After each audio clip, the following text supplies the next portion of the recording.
grateful. This is the Thunderwalker Experience Smoke Currency Tour in Oklahoma after dark. And we're going to have a deep conversation with Tye Tokes. Yeah. A brand new friend of mine, I have to say. We've known each other, seen each other in passing, but the first time we actually got a chance to meet was at Toast and Coffee, right? Yeah. Well, I'd seen you at a couple of events, but I'm such a socially awkward person that I don't really go out and talk. I kind of just sit at my little table and drink my non-alcoholic drink and just vibe. I don't really go and mingle much. But I had seen you around a couple of times. But yeah, Toast and Coffee is the first time that we really got to sit down and talk and get to know each other a bit. And now this. And so I did a reading for Tye, and it was really, really interesting because I personally didn't know his story. And so when I did the reading, it was right on point. And he said that it made him feel relieved. And I love that feeling when I'm able to connect to someone spiritually, energy, everything was there for us. Thanks to Canna Talk. Yeah, Canna Talk about it. Canna Talk about it. And so she had her sound bowls, and it was just a vibe, guys. It was just a total vibe on the patio. It was coffee and cannabis, so it was really, really cool. Yeah. And so you got a chance to relax. And so I wanted to ask, could we have this interview? So for those that are joining us virtually, and for this moment of being filmed and taped, this is just the raw questions. Yeah. Tye has no idea what I'm about to ask and share, but I want to share a moment with him about his life and how it's been affected through cannabis and the state of Oklahoma. Yeah, for sure. I'm excited. I'm excited too. Yeah. So Tye, tell me this. You have a very unique story coming from Oklahoma. What town were you born in? So I was born in Tulsa, but at the time we lived in Beggs. Beggs, uh-huh. But what's the population of Beggs? Oh, Beggs. Wait, am I saying it right? Beggs with a B? Beggs, yeah. It's Beggs. Beggs. Yeah. Who would name a town Beggs? Yeah, so a lot of towns in Oklahoma, you'll notice that they have funny names. It's because there's a lot of tribes in Oklahoma. Gotcha. So it's a lot of native heritage behind a lot of our names. Okay. That makes me feel better because I was like, Beggs? Oh my goodness. Yeah. Okay, so the town is called Beggs. What tribe is that? Do you know? I don't think Beggs in particular are, but I just noticed that in other towns like Tahlequah, Muskogee. Muskogee is Muskogee Creek Nation. Mm-hmm. Tahlequah, I don't know for sure what tribe they are. I'm not an expert on their tribe over there, but I do know that a lot of towns have some sort of like meaning behind them. There's some sort of like tribal word. I know that the school I went to, Oktahal, mm-hmm. I was always told that it was like chief or something like that of some sort, but I do know that it was of native language. Absolutely. Okay, so what's the population of Beggs? I go by school sizes because I've been to a lot of schools. Mm-hmm. So the school at the time was a 4A. Mm-hmm. I've been to schools that are 6As and 2As. So I've been to a little bit of every population, I feel like. Mm-hmm. And at the time when you were growing up, cannabis wasn't legal, right? No, nor was it ever really around me because I grew up around a very religious family. So we didn't. I mean, my grandma, she literally drank one wine cooler and got drunk one time. Like she doesn't, we don't do that on that side. Now I did have family that they did drink or they did smoke. And I think if there's not a stigma around it, then it would have been used probably a bit more proper. Absolutely. I totally get that. So you grew up in a small town in Oklahoma.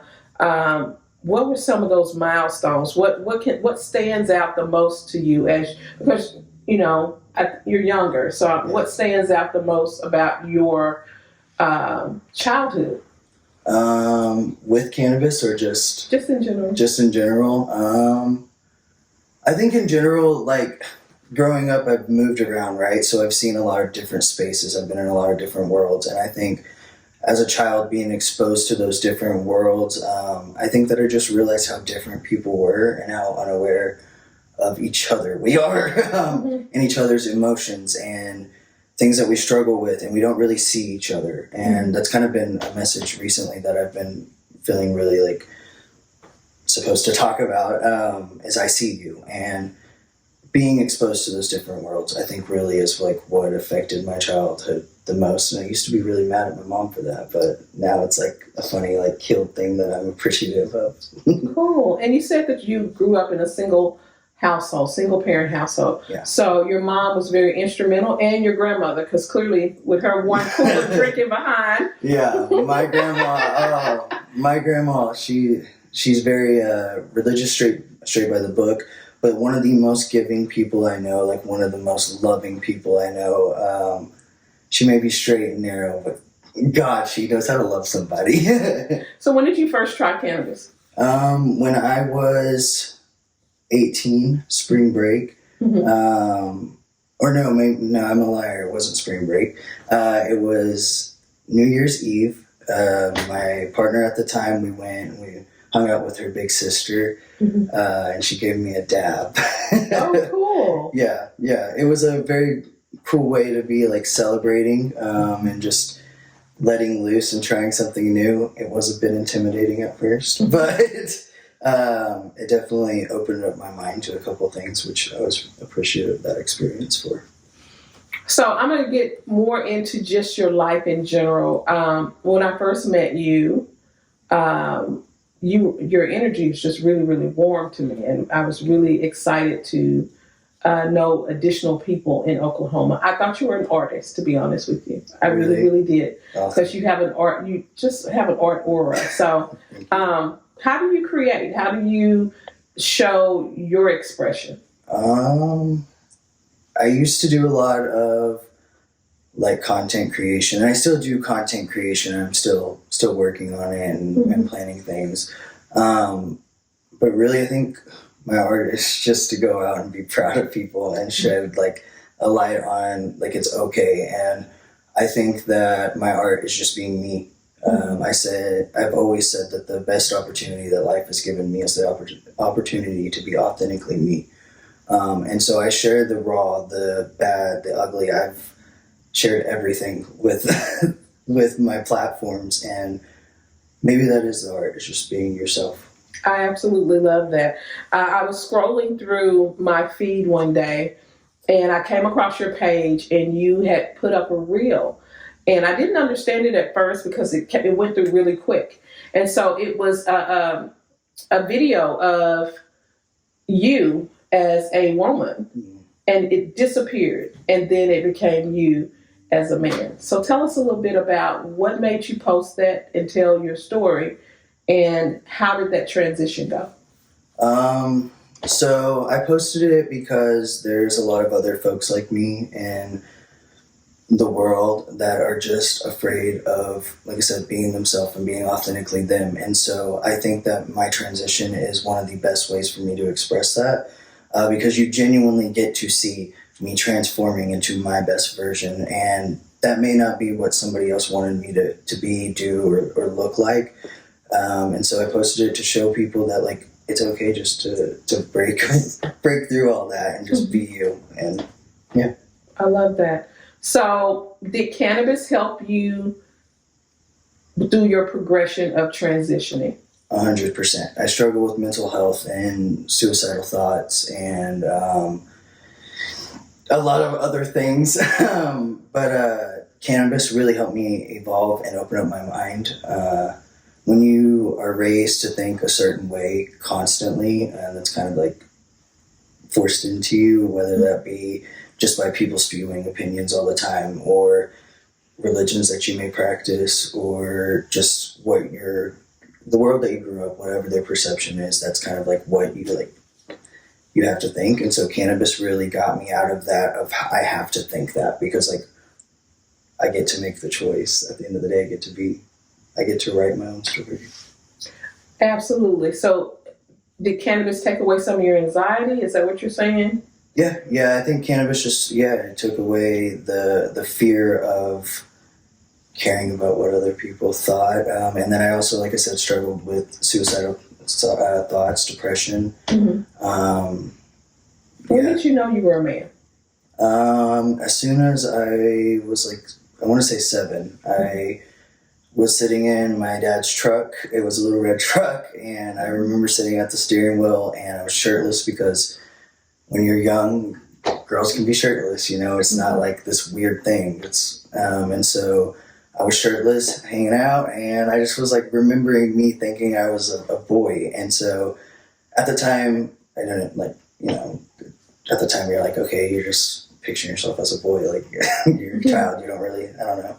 And then as I got older, I started to play sports. I started to play basketball, softball, and I felt like that was my way of being able to express myself in like one of the more authentic ways. Like, it seems silly, but shaving my legs was one of those things that I could use softball or basketball as a excuse to not do, because I'd be like, it's softball season, I don't have to shave. And that was something that brought me this gender euphoria that, again, at the time I wasn't aware of because I was in such a small-minded space. So, when I got older, I moved to Houston. I was exposed to more people like me, more people that were proud to be them, and weren't afraid to be them. And so it gave me the courage and the opportunity to feel free. And again, I was really mad at my mom for moving me there at first, but really blessed because I was exposed to a different world, and it helped me feel like, and that ties in cannabis, transitioning, all of it. It all happened there. So in Houston. Yeah, Houston. So when you decided that you wanted to transition, how long does that process take? And is it different for other people?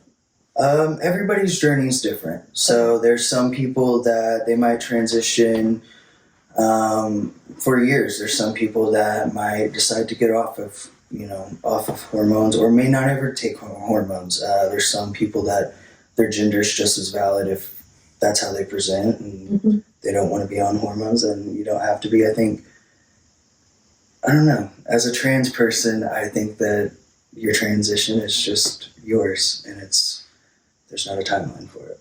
It's just like life. Is there, and because I'm trying to learn and understand, okay.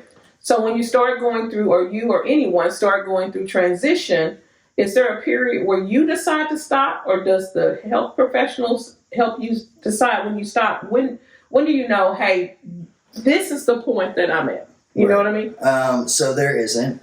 You will be on hormones. If that's your choice, you'll be on hormones for the rest of your life. Now, you can decide to take hormones for several years and then get off of them, but then you either detransition or you'll lose the majority of your transition. Besides, you might keep like your facial hair or your lower voice. I will say that there's not a lot of education on it, and there's not a lot of doctors here that are educated compared to Houston. Like Houston, there was more resources. There wasn't as far as mental health, I don't think, but mental health is horrible in every state. But as far as like actual doctors, there's not enough education. They lack in it, and we have to expose them to it. That's why, because there's not enough, especially in Oklahoma, there's not enough people that are just, or wasn't. I'm learning that there are more people like me recently, but from what I've had experienced in smaller towns, there wasn't enough education with doctors there for sure. You know, it's interesting that you say that, because I have other trans friends, and most of them are males transitioning into females. Okay. And that seems to be something, I'm not going to say more popular, but more focused. Right. People focus more on them.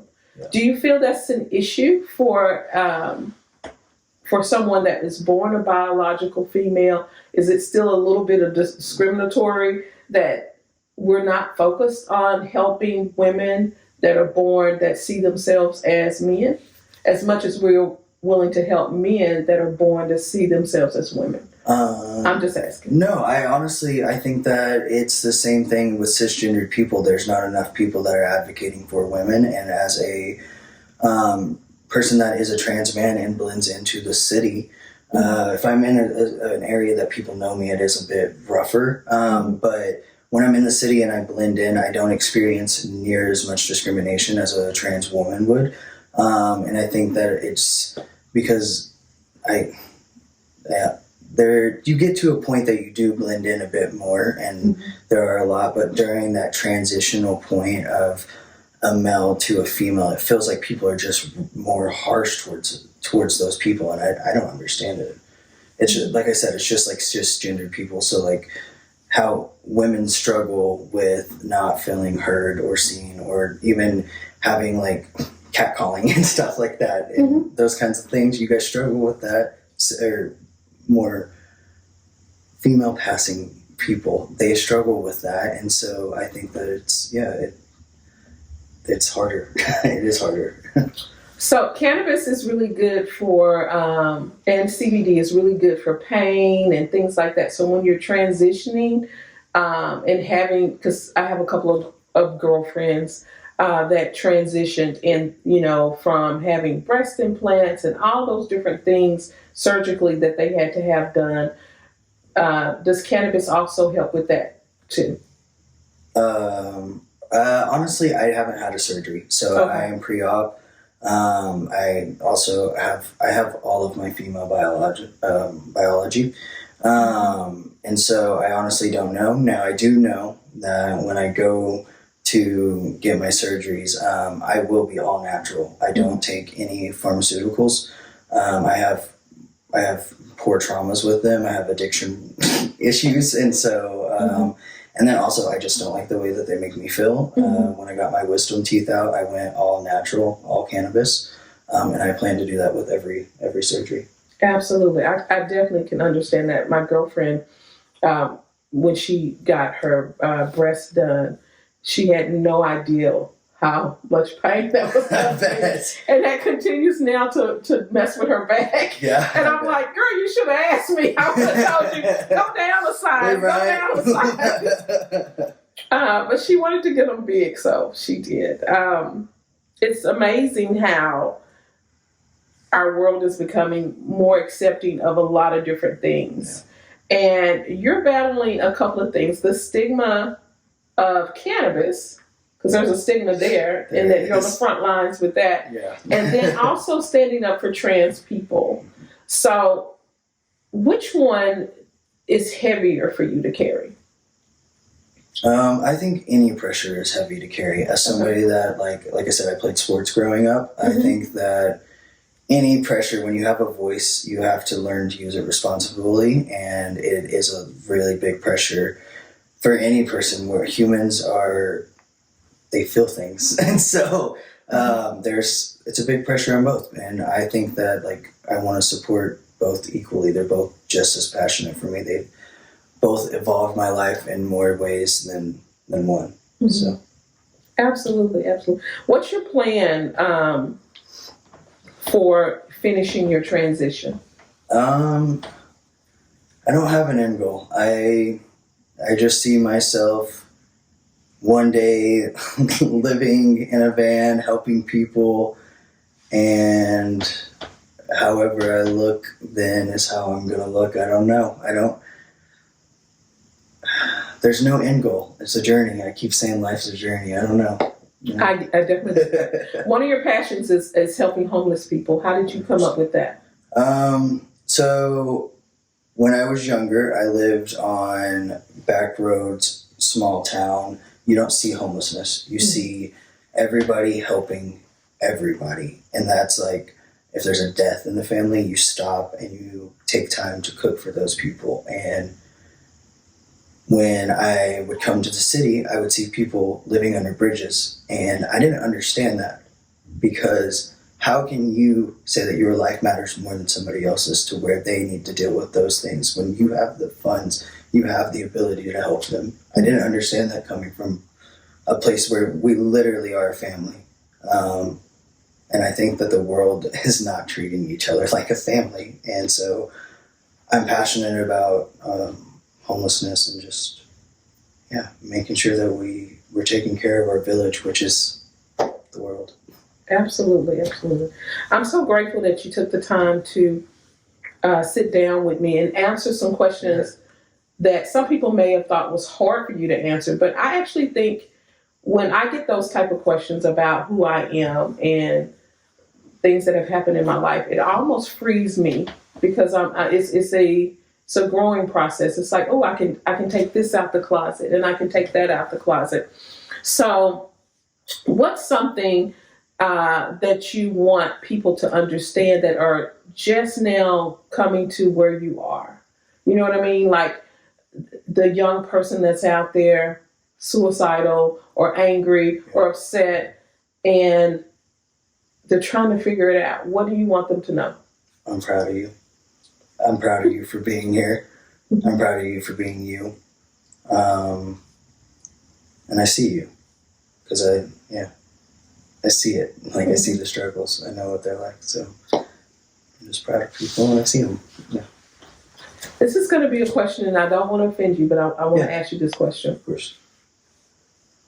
Do you think it's easier being a man? In some ways, yes. In societal ways, yes. I feel like I have not a louder voice, but just one it's like people tune into it more. I do feel like, though, emotionally, no. Emotionally, I feel like it's a weight that we don't get to talk about. Men don't talk about their feelings. And as a man that enjoys spending time with men, because I enjoy those guy things. But I also am a very emotional person sometimes, and I enjoy like having those topics, and I wish bros did that more. The red truck. Red truck. Little kid, shirt off, just imagining. Would she be proud of who you are today? 100%. I love that. 100%. Absolutely. So, this was deep. I could feel the energy. It was really nice. Tell us where we can find you, because we want to know more about your journey for those that are out there that may want to know. Yeah, so it's Tye Tokes on Facebook and Instagram. And then TikTok is just motivational, more gym-related stuff, and that's Tye_just. So, how did you come up with the name Tye and Tokes? Tye Tokes. Cannabis really gave me what felt like a community, a voice, scene, helped me with everything, and I had a vision for a YouTube channel that I wanted to start, and Tye Tokes was my name for that, and so it's just kind of something that I've used for everything now. I love that. This is Thunder Walker with the Smoke Currency Tour and the Thunder Walker Experience with Tye Tokes. Thank you. Sharing with us Smoke Currency After Dark. Sweet. Oh my God. You guys don't even know what the energy feels like over here, but it is a closeness because it's two spirits just sitting here just talking, and it feels good. Yeah. So, thank you guys.